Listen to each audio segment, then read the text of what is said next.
आकर रख देने वाला बादशाह हो। लेकिन किंग कॉन्ग भी दांत में लगे कीड़े के दर्द को सहन नहीं कर पा रहा था। हालांकि अभी वह पुराने दिनों को याद ही कर रहा था जब बड़े बड़े टुकड़ों में मांस खाता था कि तभी एक डगलस अचानक मौके का फायदा उठाते हुए उसके खाने को छीनने आ गया। इसी बीच आसमान से अचानक प्राइमेट जैसी गर्जना सुनाई दी। कई सालों से हॉलो अर्थ में रहते हुए किंग कॉन्ग ने कभी अपने जैसे किसी और को नहीं देखा था, इसलिए उसका दिल खुशी से भर गया और तुरंत आवाज की दिशा में दौड़ पड़ा। लेकिन जब वहां पहुंचा तो हैरान रह गया, क्योंकि वो आवाज दरअसल एक पैरट फ्रॉग की थी जो उसकी आवाज की नकल कर अपने दुश्मनों को डराने की कोशिश कर रहा था। ये देखकर किंग कॉन्ग हल्की सी मुस्कान के साथ चुपचाप वहां से लौट गया। अब उसे समझ आ चुका था कि अकेले अपने दम पर दांत का दर्द मिटाना मुमकिन नहीं, इसलिए उसने हिम्मत कर हॉलो अर्थ वॉर्टेक्स से होकर इंसानी दुनिया में मदद लेने का फैसला किया। डॉक्टर इरीन को जब यह खबर मिली तो वो घबरा गई। उन्हें लगा कि किंग कॉन्ग की एंट्री शायद गोजिला को गुस्सा दिला दे और दुनिया में एक नई जंग छिड़ सकती है। वो फौरन स्टेशन पर पहुंच गईं और हालात देखने लगी। तभी उन्हें पता चला कि असल में किंग कॉन्ग तो बस दांत दर्द की वजह से परेशान था और उसे सर्जरी की जरूरत थी। कुछ देर बाद डेंटिस्ट एंड्रू अपनी रिपेयर शिप उड़ाते हुए वहां आ पहुंचा। सुरक्षा पक्की करने के लिए उसने किंग कॉन्ग को तेज स्लीपिंग इंजेक्शन लगाया, फिर रस्सी के सहारे नीचे उतरकर सीधे उसके खराब दांत पर पहुंचा। वहां मोटी मोटी लोहे की जंजीरों से दांत को कसकर बांध दिया और फिर ऊपर लौटकर जहाज के इंजन को पूरी ताकत पर चला दिया। कुछ ही पल में सर्जरी पूरी हो गई और दांत निकाल दिया गया। जब किंग कॉन्ग बेहोशी से जागा तो पाया कि उसके मुंह में एक नई टाइटन टूथ लगा दी गई है जो इतनी मजबूत थी कि आसानी से आईफिल टावर तक चबा सकती थी। सब लोग खुशी मना ही रहे थे कि तभी खबर आई कि हॉलो अर्थ बेस से अजीब सिग्नल आ रहा है। स्याओहेई ने एनालिसिस करके बताया कि ये एक SOS सिग्नल है जिसे नजरअंदाज नहीं किया जा सकता। सच्चाई पता करने के लिए डॉक्टर एरिन ने तुरंत एक एक्सपेडिशन टीम बनाने का फैसला किया और किंग कॉन्ग के साथ हॉलो अर्थ लौटने की तैयारी शुरू की। जैसे ही मशीन एक्टिव हुई, पानी की सतह पर एक बड़ा भंवर बन गया। किंग कॉन्ग सबसे पहले उसमें कूद गया और इंसानों का जहाज उसके पीछे पीछे चल पड़ा। थोड़ी देर में सब सही सलामत हॉलो अर्थ पहुंच गए। यहाँ सब उल्टा सीधा था, इसलिए जहाज को समय पर बैलेंस करना पड़ा ताकि किंग कॉन्ग की रफ्तार के साथ रह सके। लेकिन हैरानी की बात यह थी कि हॉलो अर्थ का बेस सिग्नल भेजने के बाद भी कोई जवाब नहीं दे रहा था। मजबूरी में टीम को किंग कॉन्ग से अलग होकर स्टेल्थ सिस्टम ऑन करना पड़ा ताकि थंडरबर्ड जैसे राक्षसों से बच सकें। मगर जहाज अभी हवा में ही था कि उन्होंने देखा बेस से धुआं उठ रहा है। सालों से चल रहे बेस में ऐसा कभी नहीं हुआ था। अंदर मौजूद सभी लोग मारे जा चुके थे और पास ही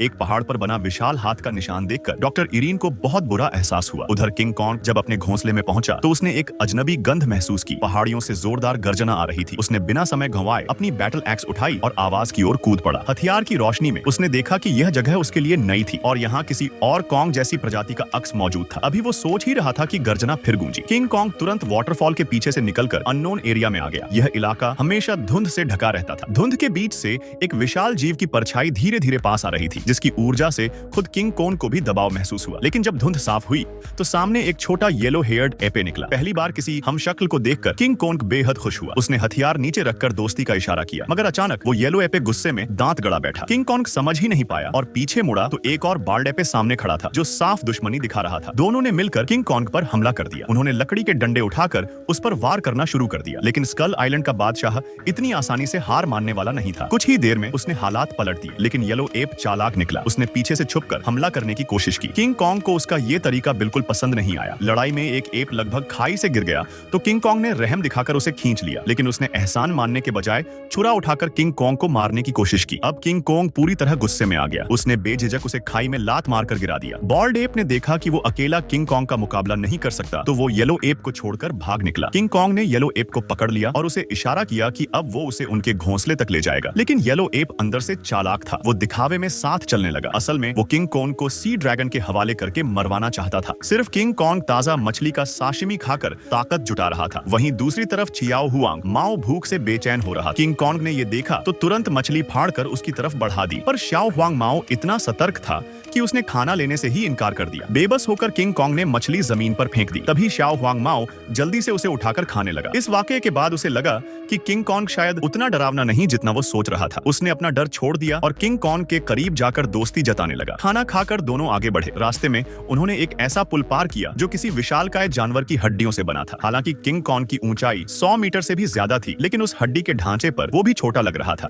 आखिरकार वो अपनी मंजिल तक पहुंच ही गए। लेकिन सामने का नजारा देखकर किंग कॉन्ग का दिल गम और गुस्से से भर गया। उसने देखा कि उसके ही जैसे कबीले के साथी गुलामी की जिंदगी जी रहे थे। जरा सी गलती पर उनका सिर काट दिया जाता था। शाओ हुआंग माओ के पिता बस इसलिए मार खा रहे थे क्योंकि वो पत्थर उठा नहीं पा रहे थे। ये देख किंग कॉन्ग से सहा न गया। उसने शाओ हुआंग माओ की चेतावनी अनसुनी कर उन्हें उठा खड़ा किया। लेकिन इस हरकत से निगरानी करने वाला गुस्से में आ गया। उधर गंजा गोरिल्ला भागकर चीफ के पास पहुंचा और बात को बढ़ा चढ़ाकर बताया। चीफ यानी दाओ बा वांग स्कार किंग ने जब सुना कि कोई उसके इलाके में घुस आया है और उसकी ताकत को चुनौती दे रहा है तो उसकी आंखों में खतरनाक चमक उभर आई और वो परछाइयों से गरजता हुआ बाहर निकला। उसका अंदाज जरा भी राजा जैसा नहीं था, बल्कि किसी सड़क छाप गुंडे जैसा था। लेकिन बाकी गोरिल्लास उसकी तरफ आंख उठाकर भी नहीं देख पा रहे थे। जहां से वो गुजरता सब सर झुकाकर झुक जाते। दाओबा वांग सामने आकर किंग कॉन्ग को घूरने लगा। जल्दी ही उसने नोटिस किया कि सामने वाला तो एक सोने का दांत भी नहीं लगवा पाया। वो जोर जोर से हंसने लगा। शाओ हुआंग माओ भी मजबूरी में हंसने लगा, लेकिन उसे नहीं पता था कि उसी की वजह से किंग कॉन्ग को यहाँ लाया गया और अब स्कार किंग सजा देगा। शाओ हुआंग माओ का पिता झट से आगे आया और स्कार किंग से माफी मांगने लगा, लेकिन ये निर्दयी तानाशाह था। किंग कॉन्ग का गुस्सा फूट पड़ा और उसने जोरदार दहाड़ लगाई। स्कार किंग बिल्कुल भी नहीं डरा। उसने अपने साथियों को मैदान खाली करने का इशारा किया। अब वो खुद लड़ाई करके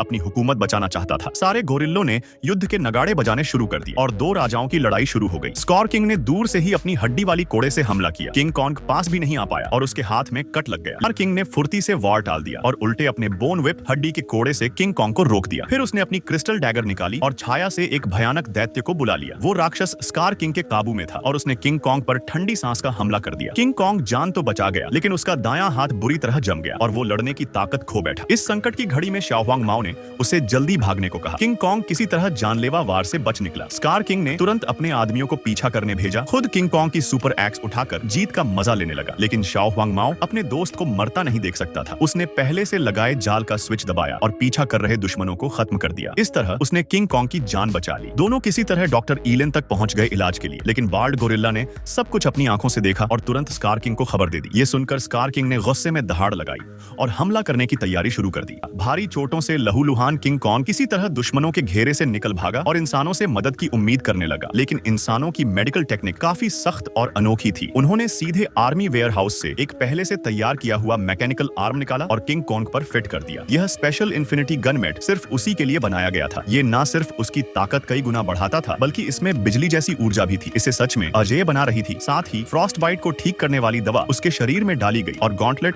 उसकी बाह पर पूरी तरह फिट कर दिया गया। जैसे ही उसका हाथ मैकेनिकल बना, किंग कॉन्ग के शरीर में जबरदस्त पावर दौड़ गई। वो तुरंत खड़ा हो गया और नई ताकत को परखने लगा। सिर्फ एक हल्की सी मुट्ठी झटकते ही जमीन हिल गई। उसने सोचा, क्या मैं भी थेनोस की तरह एक बार उंगली चटका दूं? तभी अचानक येलो एप घबराया हुआ दौड़ता हुआ आया। उसने बताया कि स्कार किंग स्नो डीमन पर सवार होकर आ रहा है। अगर उसने हॉलो अर्थ से सरफेस वर्ल्ड जाने वाला रास्ता कब्जा कर लिया तो इंसानी सभ्यता का खात्मा तय है। किंग कॉन्ग मजबूरी में सरफेस पर गया ताकि गॉडजिला से मदद मांग सके, लेकिन गॉडजिला तो राजा है। वो कैसे बर्दाश्त करता कि कोई और उसकी बराबरी करे। ऊपर से किंग कॉन्ग अपने इन्फिनिटी गॉन्टलेट को घमंड से दिखा रहा था। ये देखकर गोजिला का बारबी प्रिंसेस हार्ट चटक गया। वो सीधे पानी से बाहर कूदकर उस पर हमला करने आ गया। किंग कॉन्ग हाथ हिलाकर समझाने की कोशिश करता रहा, लेकिन गोजिला ने उसे कोई मौका ही नहीं दिया और सीधे डेथ चार्ज अटैक मार दिया। किंग कॉन्ग को पीछे हटना पड़ा, लेकिन गॉडजिला ने पीछा किया, उसके हाथ में लगे गॉन्टलेट को काटा और उसे पिरामिड की तरफ धकेल दिया। फिर तो उसने कॉम्बो अटैक से किंग कॉन्ग को गिरा दिया, लेकिन किंग कॉन्ग अब हॉलो अर्थ किंग था। उसने लोहे जैसी मुट्ठी से पलटवार किया और गॉडजिला को जमीन पर पटक कर लगातार मारने लगा। गॉडजिला ने एटॉमिक ब्रेथ चार्ज किया, लेकिन किंग कॉन्ग की जोरदार पंच ने उसके प्रिंसेस हार्ट को तोड़ दिया। किंग कॉन्ग जल्दी जल्दी उसे घसीटते हुए पोर्टल तक लाने लगा, मगर गॉडजिला इतनी आसानी से मानने वाला कहां था। उसने अपनी पिंक आर्मर एक्टिव की और एटॉमिक ब्रीथ से किंग कॉन्ग पर वॉर किया। सौभाग्य से Skull Island handsome boy King Kong तुरंत बच निकला, लेकिन जैसे ही वह संभला, गॉडजिला ने फिर से डेथ लीप अटैक कर दिया। किंग कॉन्ग पूरी तरह फंस गया। तभी अचानक आसमान से एक रोशनी उतरी और गॉडजिला उड़कर दूर जा गिरा। वो थी उसकी पुरानी मोहब्बत मोथरा। उसके कहने पर गोजिला ने किंग कॉन्ग के साथ हाथ मिलाया। लगता था कि मोहब्बत की ताकत के आगे गोजिला भी हार गया। इसी बीच स्कार किंग अपनी फौज लेकर हॉलो अर्थ एंट्रेंस पर आ धमका। वो स्नो डीमन पर सवार था, लेकिन सामने से दोनों टाइटन ब्रदर्स किंग कॉन्ग और गॉडजिला आ पहुंचे। स्कार किंग बिना रुके हमला करने आया। किंग कॉन्ग ने भी घूंसा उठाया, लेकिन तभी इलेक्ट्रोमैग्नेटिक पिरामिड्स आपस में टकरा गए। पूरे हॉलो अर्थ में ग्रेविटी खत्म हो गई। सभी लड़ाई करते हुए हवा में तैरने लगे। 2 मिनट 30 सेकंड बाद ग्रेविटी वापस आई। किंग कॉन्ग ने तुरंत अपना बैटल एक्स पकड़ लिया, लेकिन स्कार किंग ने मौका पाकर पोर्टल की तरफ छलांग लगा दी और सरफेस वर्ल्ड पर पहुंच गया। जैसे ही उसने सूरज की रोशनी देखी, वो जोर से हंसने लगा और इंसानों को चींटियों की तरह कुचलने की धमकी दी। उसने स्नो डीमन को आदेश दिया कि वो आइस ब्रीथ से पूरी धरती को फिर से आइस एज बना दे, लेकिन किंग कॉन्ग और गॉडजिला ने मिलकर उस पर हमला किया। एक तरफ गॉन्टलेट फिस्ट, दूसरी तरफ एटॉमिक ब्रेथ। स्कार किंग और स्नो डीमन थोड़ी देर के लिए पीछे हट गए, लेकिन स्कार किंग ने फिर चाल चली। उसने अपना टूटा दांत उगला और स्नो डीमन को दोबारा लड़ने का आदेश दिया। खुद हड्डी का कोड़ा लेकर किंग कॉन्ग पर टूट पड़ा। जब भी वह कमजोर पड़ता, स्नो डीमन को बुला लेता। किंग कॉन्ग कॉन्ग अकेला दोनों का सामना नहीं कर पा रहा था। तभी गॉडजिला ने दोबारा मोर्चा संभाला, लेकिन फिर भी दोनों दुश्मनों की जोड़ी भारी पड़ रही थी। कुछ देर बाद स्कार किंग ने किंग कॉन्ग का हाथ दबोचकर उसे पिन कर दिया। गॉडजिला ने गुस्से में एटॉमिक ब्रेथ दागा और स्कार किंग के क्रिस्टल डैगर को गिरा दिया। किंग कॉन्ग उसे लेने ही वाला था कि स्कार किंग ने उसकी गर्दन दबोच दी। उसी समय येलो एप ने हिम्मत दिखाई। उसने बैटल एक्स उठाया और पोर्टल से सरफेस वर्ल्ड पर आ पहुंचा। उसकी वजह से क्रिस्टल डैगर टूट गया और स्कार किंग का स्नो डीमन पर कंट्रोल खत्म हो गया। स्कार किंग ने गुस्से में येलो एप को पकड़ लिया, लेकिन तब तक उसका खेल खत्म हो चुका था। गॉडजिला और किंग कॉन्ग दोनों ने मिलकर उस पर हमला किया। यह देखकर स्नो डीमन ने भी बगावत कर दी और स्कार किंग पर आइस ब्रेथ फेंक दिया। आखिरकार किंग कॉन्ग ने उसे जोरदार स्लैम मारा और स्कार किंग का सपना हमेशा के लिए खत्म हो गया। लड़ाई खत्म होने के बाद गॉडजिला ने आसमान की तरफ एटॉमिक ब्रेथ छोड़ा और बर्फीली परत को पिघला दिया। वो वापस रोम कोलोसियम जाकर सो गया, जबकि किंग कॉन्ग स्नो डेमन पर सवार होकर हॉलो अर्थ लौटा और अपने साथियों को नई उम्मीद दी। তোমার ব্যবসার জন্য লোন নেওয়ার কথা ভাবছো? হ্যাঁ, কিন্তু রেট নিয়ে চিন্তায় আছি। এই লোন অ্যাপটা প্রতিযোগিতামূলক রেট দেয়।